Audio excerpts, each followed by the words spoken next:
Hugs. I miss hugs. I love hugging people, even when they don't want to be hugged. What's one of the positive sides of coronavirus? Without a doubt, time. You know, you're constantly on the move and thinking about what needs to be done. And suddenly I say to myself, it's fine. I don't have to dash off. I can take the time to go and do something else. And, oh, okay, well, if something needs doing in the garden, yeah, I'll go and do it. But it's the pressure is off.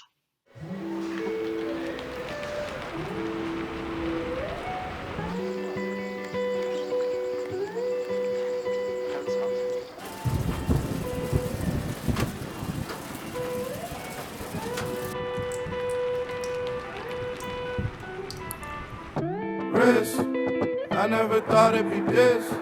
This is a tragic situation. They are not intubating anybody over the age of 65. This is a massive seismic event. This is a genuinely big, unforeseen event.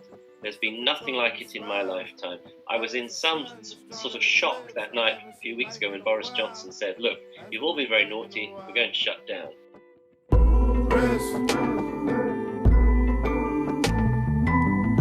Without a doubt, it is total control. The control that people are taken with, and they always tend to take people who are vulnerable. Time. In my life, the thing that I've always struggled for is time, and I'm very good at putting things off instead of doing what I should. It's exciting for me, all sorts of things are getting done, and because of that makes me feel great. Why do you keep calling this the Chinese virus? There are reports of dozens of incidents of bias against Chinese Americans in this country. Your own aide, Secretary Azar, says he does not use this term. He says ethnicity does not cause the virus. Why do you keep using this? A lot of people say it's racist. It's not racist at all, no, not at all. It comes from China. That's why. It comes from China. I want to be accurate. The government's resisting even more drastic measures as the number who died here reaches 5. Britain had an advantage of being 2 weeks behind Italy with the outbreak. They should have used it better. I'm afraid Boris Johnson lost precious time. There's a risk it could cost many lives.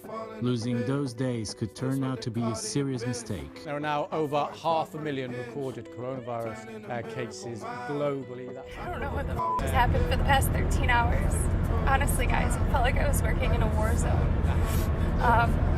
There is again today an increase in new infections. In addition to suspending flights to China, Prime Minister Boris Johnson has tested positive for coronavirus. Latest People figures to show realise how serious it is. You need to stay indoors and you need to stop spreading it and people need to stop catching it because not only are they worried it's we want our needs here. it's going to impact their bottom line, but it also could disrupt their ability to operate. This is my new normal for the next however many months. Wish you pick up on my calls. I've been going through withdrawals, trying to take the edge off. I need Novocaine. I've been trying to stand tall. I hope that you stand with me. You know all the greats fall. Shit is all the same. How does napalm? Next day, kind of rain. I think I'm quite realistic about death in myself. So, well, God's with us and it's not going to happen because God has a future for us. And I agree that it doesn't make any sense, but I don't think death ever does make sense. You know, how many people have I known with promising futures and it made no sense that they suddenly died in a car accident? You know, there's a randomness to existence which we can't entirely explain and shouldn't try to throw a theological net over it. It won't be tamed. Living proof of God's wonders. A new world is going to be born of this. I believe in nature and spring and growth. I mean, I have faith in humanity. And here he comes, Captain Tom Moore, approaching his 100th birthday.